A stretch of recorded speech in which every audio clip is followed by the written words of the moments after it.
आज की इस वीडियो में मैं आपको रस, छंद और अलंकार बताने वाला हूं और मैं बता दे रहा हूं कि पूरी यूट्यूब पे आपको ऐसा वीडियो नहीं मिलने वाला, नहीं मिलने वाला, नहीं मिलने वाला।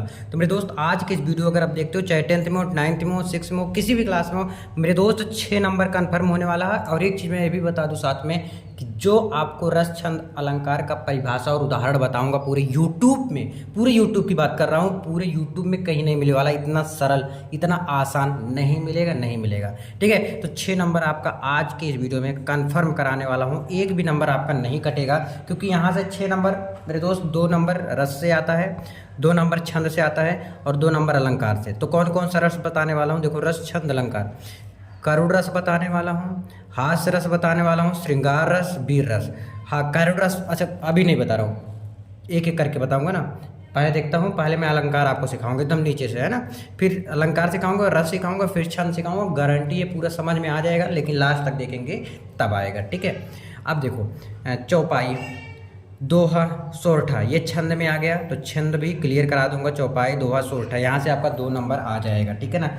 ठीक है, अगला है अलंकार। अलंकार में उपमा अलंकार, रूपक अलंकार, यमक अलंकार, अनुप्रास अलंकार, जो कि बच्चों को बहुत ज़्यादा डिस्टर्बेंस होता है, वो बहुत ज़्यादा कंफ्यूज हो जाते हैं कि भैया ये कौन सा अलंकार है, कौन सा अलंकार है। तो आज सब कुछ डाउट पूरा खत्म करने वाला हूँ। तो 2 नंबर यहाँ, 2 नंबर यहाँ, 2 नंबर यहाँ, टोटल कितने नंबर हो गए? 6 नंबर। तो चलो स्टार्ट करते हैं बिना देरी के, है ना, बिना देरी के स्टार्ट करते हैं। यहाँ पर आ जाइए अलंकार में।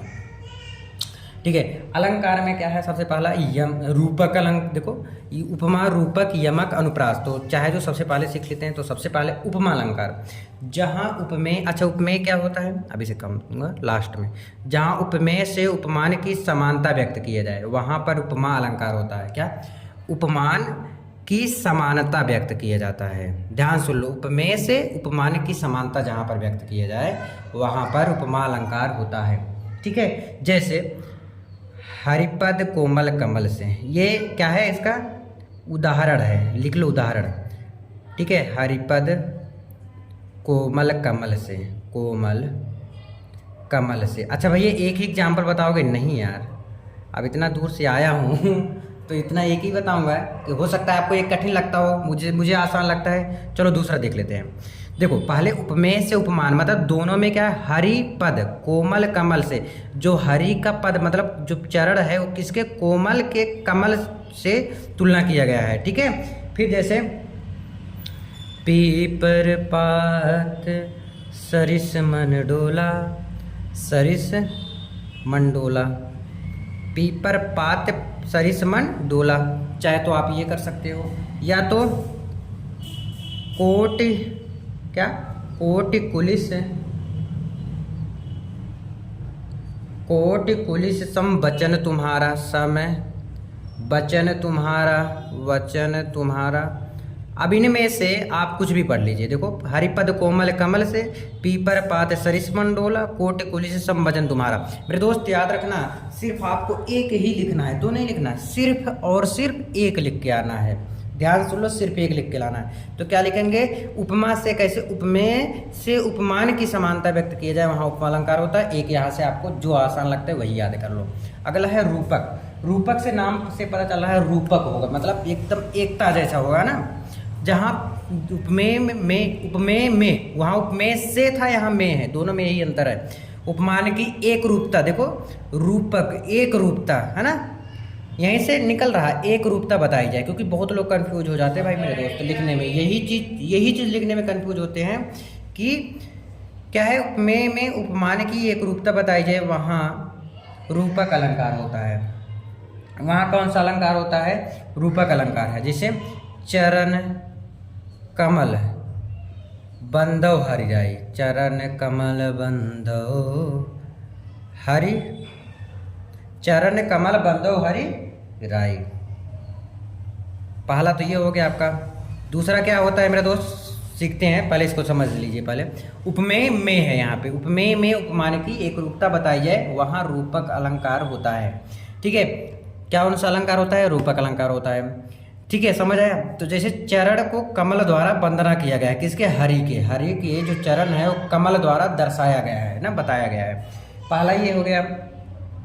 अगर आपको आसान लगता है यही याद कर लो, नहीं तो एक और है, मन सागर मनसा लहरी, मनसा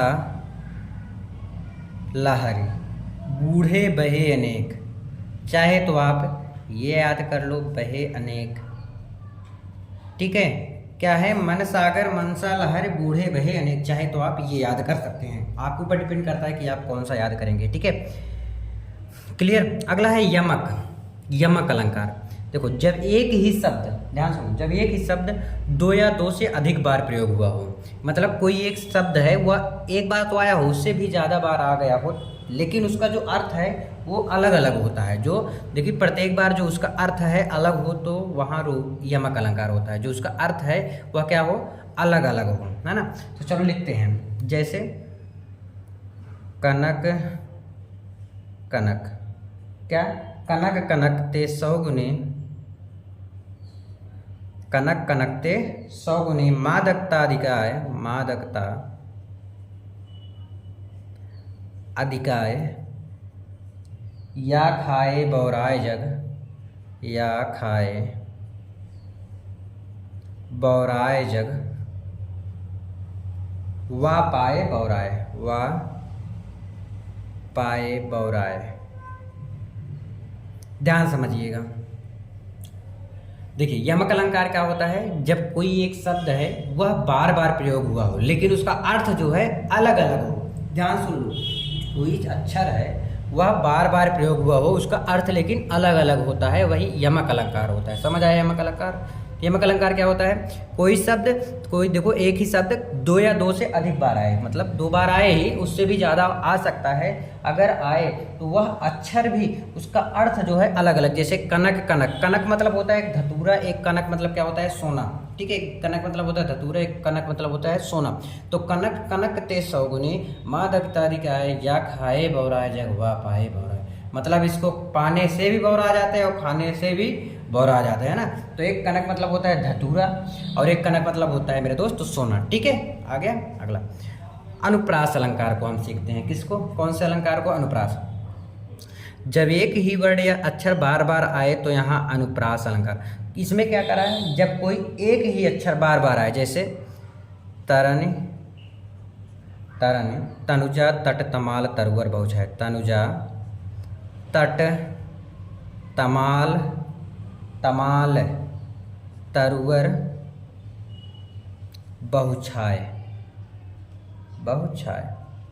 देखो, ता ता ता ता कितनी बार आया है? मतलब जब एक ही अक्षर या वर्ड वो कई बार आए, बार बार यूज हो, तो वह क्या होता है? अनुप्रास अलंकार होता है। कौन सा अलंकार होता है मेरे दोस्त? अनुप्रास अलंकार। जैसे तरन चल तनुजा तट तमाल तरुवर बहुछाय। अच्छा भाई, इसका एक और बता दो। हाँ, एक और लिख लो, चलो दूसरा लिख लो। दूसरा क्या है?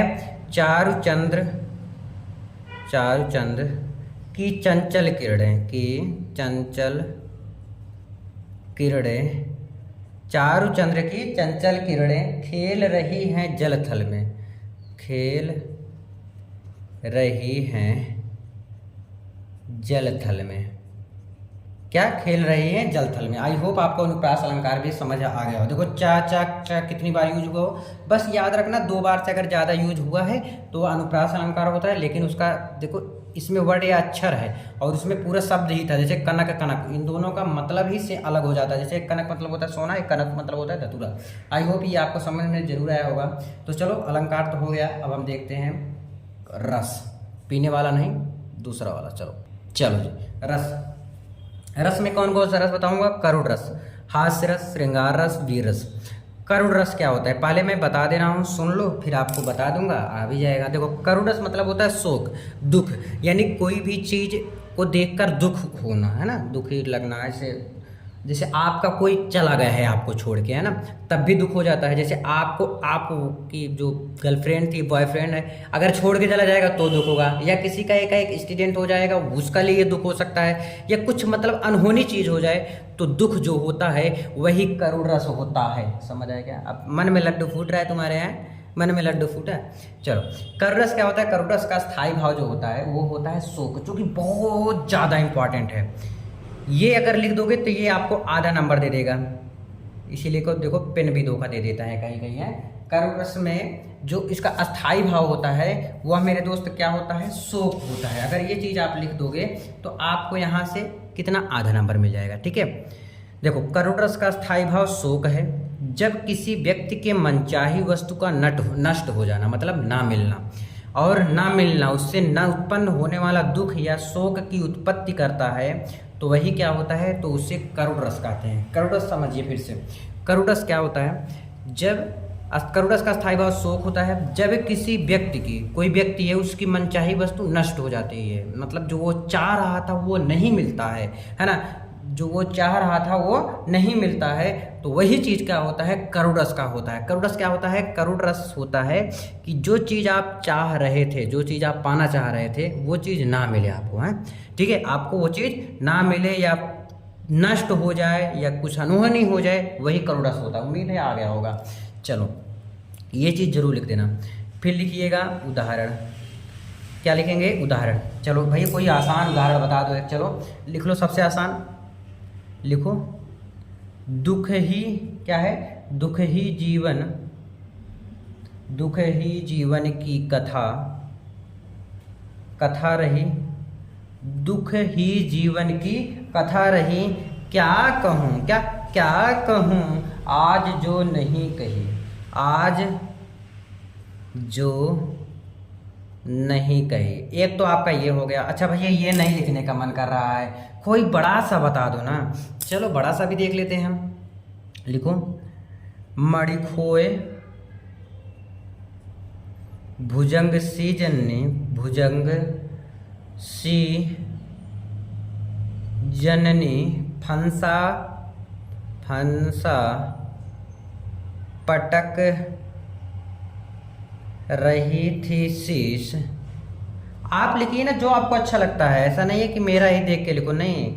अंधी आज बनाकर तुमने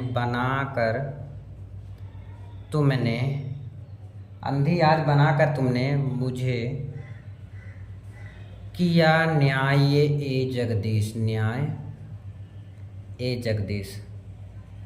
देखो अब इतना बड़ा तो लिख ही लोगे ना, अब इसको याद कर लो। अगर आपके पास टाइम है, बड़ा लिखोगे तो नंबर तो मिलेगा ही, छोटा लिखोगे तब भी नंबर मिलेगा, लेकिन जो आपको अच्छा लगता है वो आप याद कर सकते हो। जैसे पहला है, दुख ही जीवन की कथा रही, क्या कहूँ आज जो नहीं कही।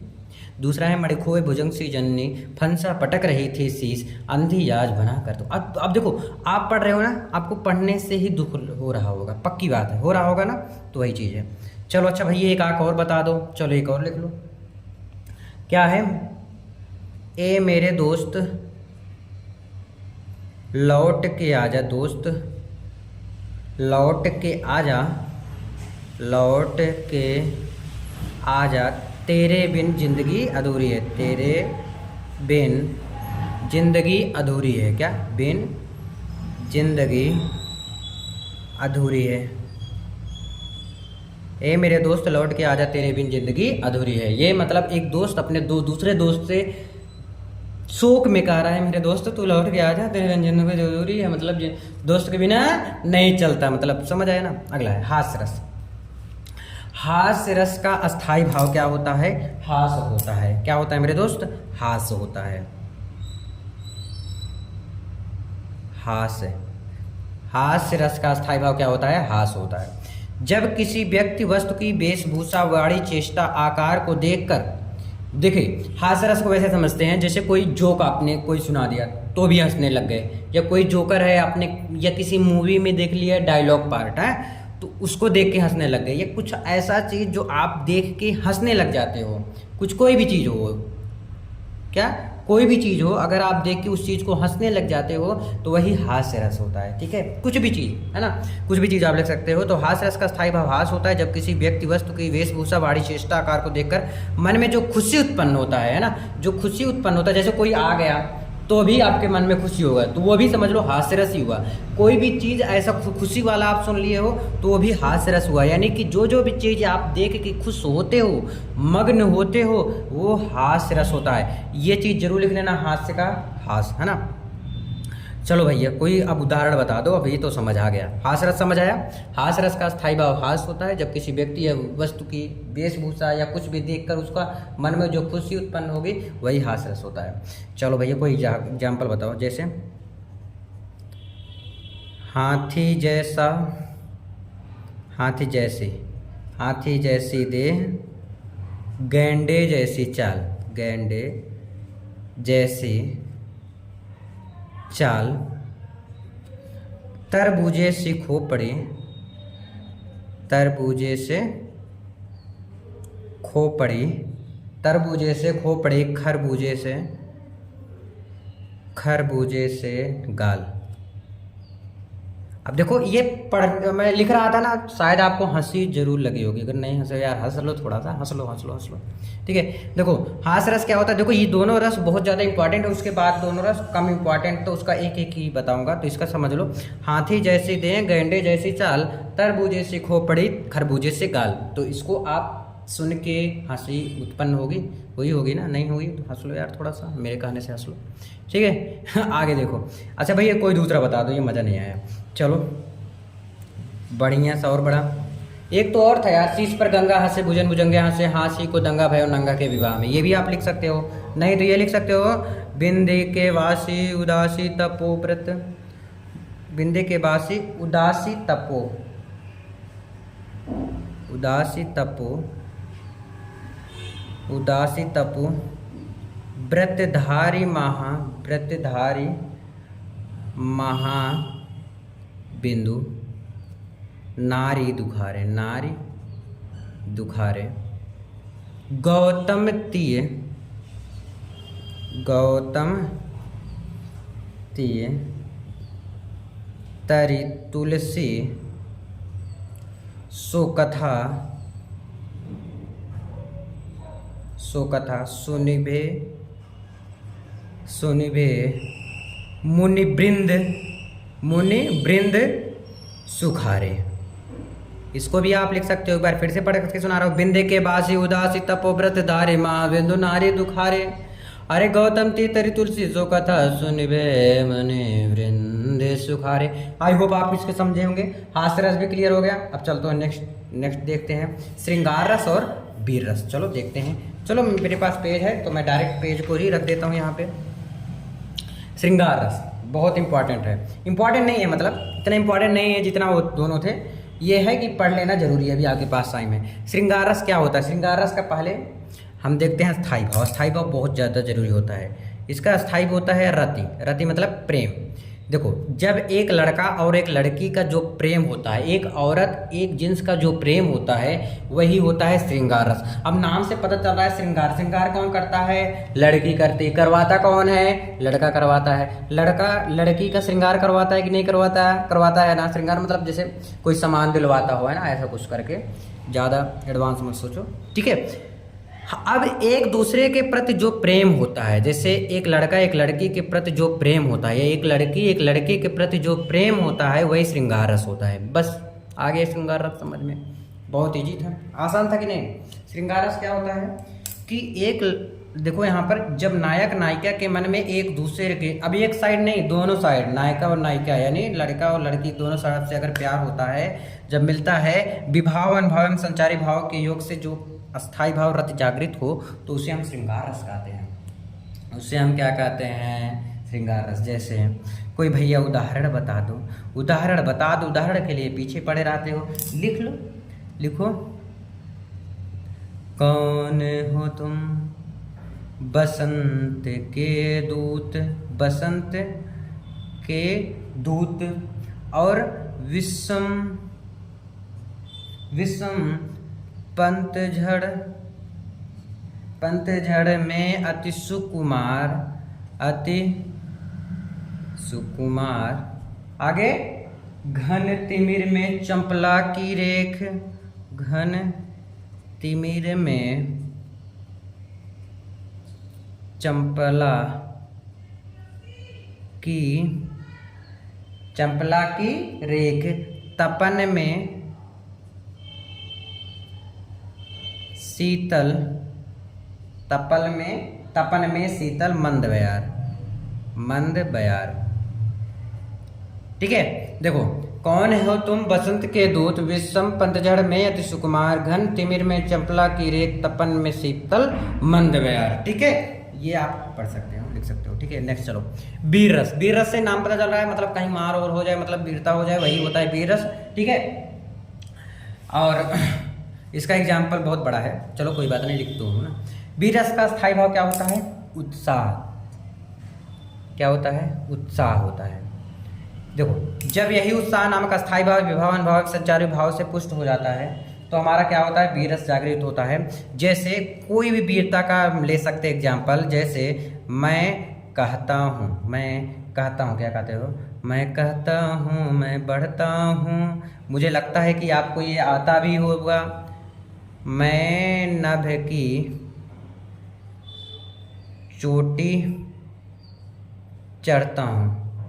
ये आपको याद भी होगा, शायद 8 में था यार, है ना? आपको आता होगा शायद। कुचला जाकर भी धूलि सा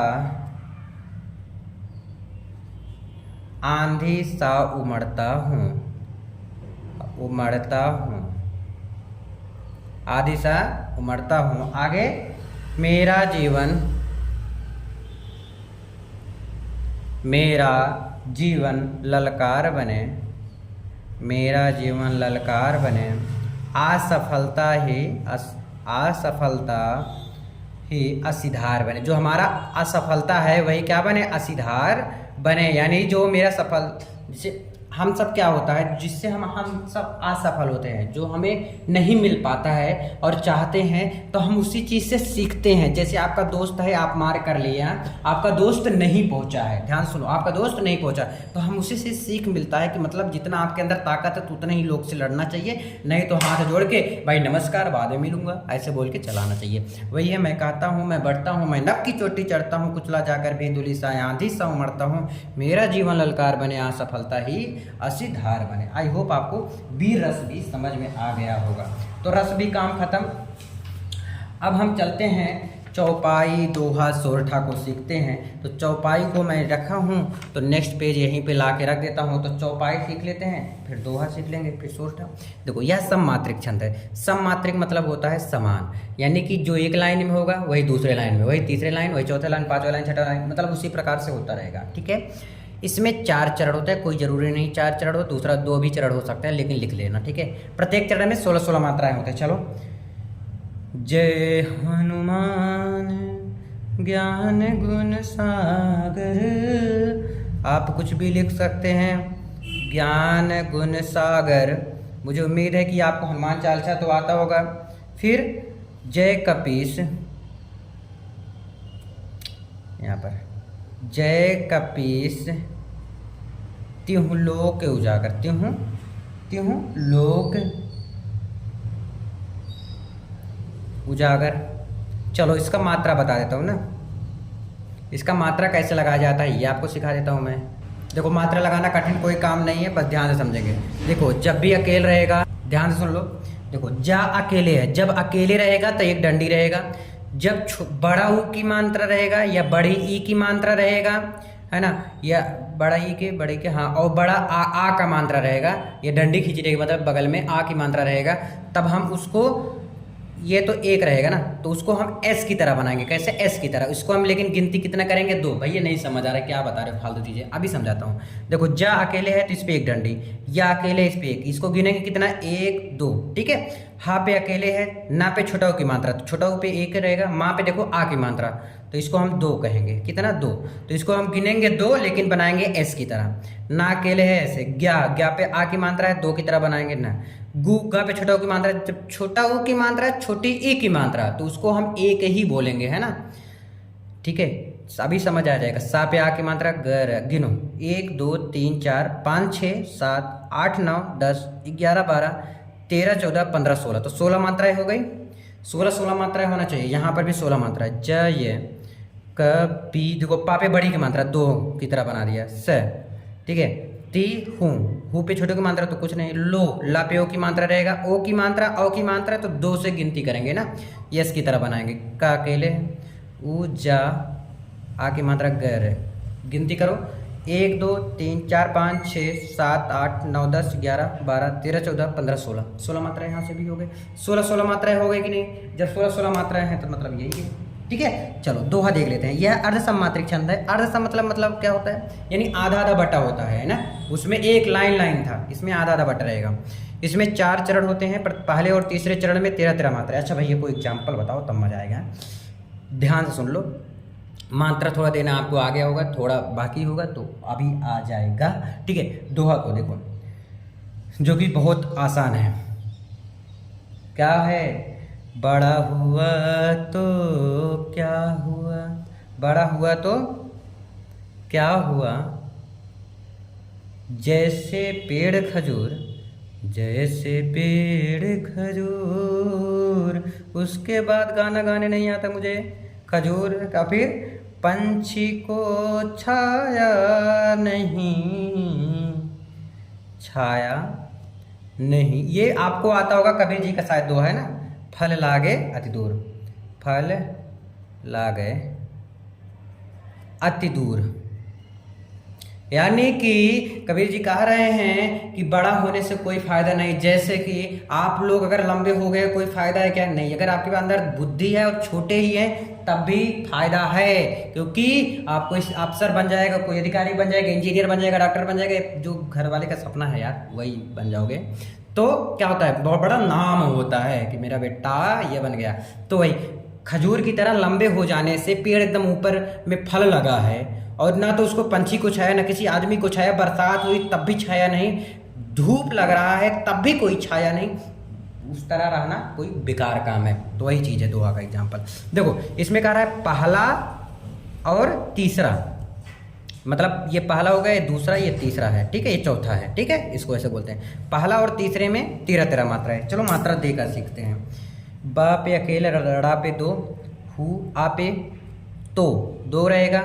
देखो ये क्या है, क्या है, क्या। एक चीज़ नोट कर लेना, कोई भी चीज़ अगर आधा रहे, जैसे आधा का, आधा पाए, आधा सा, अगर आधा है तो हम उसको कुछ भी नहीं गिनती करेंगे, उसको कुछ नहीं मानेंगे, तो उसको छोड़ देंगे ना। या पे 2 हु आ, अब इसको गिनती करते हैं। 2 1 3 4 5 6 7 8 9 10 11 12 13 मात्रा हो गए। पहले में 13 हो गया, पहले में 13, तीसरे में भी 13 होना चाहिए। चलो पंछी, पंछी एक रहेगा, छी को छा या ना ही। देखो 2 3 4 5 6 7 8 9 10 11, ये 2 रहेगा। अंक की मात्रा है ना, 12 13 हो गया। ठीक है, फल देखो, अब देखो इसमें दूसरे में और चौथे में 11, जैसे पेड़ खजूर, 2 2 4 2 6 7 8 9 10 1 11 मात्रा हो गए। यहाँ से यहाँ पर भी 11 होना चाहिए। 1 2, देखो 2 2 2 1 1 2 2 1 3 4 5 और 5 4 9 10 11 हो गई मात्रा। पूरा हो गया, दोहा भी कंप्लीट हो गया। बड़ा हुआ तो क्या हुआ, जैसे पेड़ खजूर, पंछी को छाया नहीं, फल लागे अति दूर। अच्छा और क्या हो सकता है? एक हो सकता है, एक और लिख लो, सिर्फ लिख के दिखा दे रहा हूँ, बताऊंगा नहीं मात्रा, है ना। बंदौ, सॉरी, बंदौ गुरुपद, पदु में परागा, क्या पदु में परागा, सुरुचि, सुरुचि सुवास, सुरुचि सुवास, सरस से अनुरागा, सरस अनुरागा। फिर अमेय मुरिमय, चूरन चारु, चूरन चारु। फिर आगे समन सकल भव रुज परिवार, समन सकल भव रुज परिवार। चाहे तो आप इसको भी कर सकते हो, है ना, दोनों आसान है, लिख सकते हो कुछ भी। चलो हम देखते हैं सोरठा और आज का आखिरी नेक्स्ट पेज में। चलो ये अर्ध सममात्रिक छंद है। इसके प्रथम और तृतीय चरण में, पहले और तीसरे चरण में 11 मात्राएं तथा द्वितीय और चतुर्थ में चरण में 13 मात्राएं होती है। यह दोहा छंद के एकदम उल्टा होता है, दोहा का एकदम उल्टा होता है। क्या होता है? एकदम उल्टा होता है। ठीक है, तो चलो करते हैं। जैसे ये दोहा का सेम उल्टा है, जैसे उसमें दोनों में क्या मात्राएं थे, उसका एकदम सेम उल्टा है यहाँ पे, है ना। जैसे वहाँ पे पहले तीसरे में क्या था, पहले तीसरे में क्या था, पहला और तीसरे में 13-13 था, यहाँ पर 11-11 है, बस यही अंतर है ना। और वहाँ पे दूसरे और चौथे में 11-11 था, यहाँ दूसरे और चौथे में 13-13 मात्राएं हैं, दोनों में थोड़ा सा डिफरेंट है, समझ जाइएगा। हाँ चलो पढ़ते हैं, लिखते हैं ना। रहीमन मोहि सुहाय, रहीमन मोहि सुहाय, अमी पियावत, अमी पियावत मान बिन, जो विष देत पिलाए, जो विष देत पिलाए, जो विष देत पिलाए, प्रेम सहित, क्या है, प्रेम सहित मरिबो भलो, प्रेम सहित मरिबो भलो। और भी एग्जाम्पल है लेकिन एक ही है, बहुत आसान है। एक है और संभव मन के बोल, सेवा करे करियल की, उनते चाहत फूल, जिंडारन पत्ता नहीं। आप कुछ भी लिख सकते हो, बस याद रखना ये मात्राएं होना चाहिए, पहले और तीसरे में 11-11 और दूसरे चौथे में 13-13 मात्रा। चलो इसको मात्रा देखते हैं। रहीमन मोहि सुहाय, गिन लो 1 2 3 4, 4 2 6 7 8 2 10 1 11 हो गए इसमें। अमी पियावत मान बिन, 2 1 3 4 5 6 7 8 9 10 11 12 13 पूर्व, जो विष देत पिलाए, गिनती करो 2 3 4 5 6 7 8 9 10 11 हो गए। प्रेम सहित मरिबो भलो, 2 1 3 4 5 6 7 8 9 10 11 12 13, इसमें हो गए 13। ठीक है, तो आई होप आप लोग खूब अच्छे से समझोगे। अगर कोई भी डाउट होता तो प्लीज़ कमेंट भी कर सकते हो। उम्मीद है कि खूब अच्छे से समझ में भी आ गया होगा। चलो आज के लिए बस इतना ही, मिलते हैं वीडियो में। कमेंट करके जरूर बताना समझ आया कि नहीं। थैंक यू सो मच, इसको देख लीजिए खूब अच्छे से, है ना। Thank you.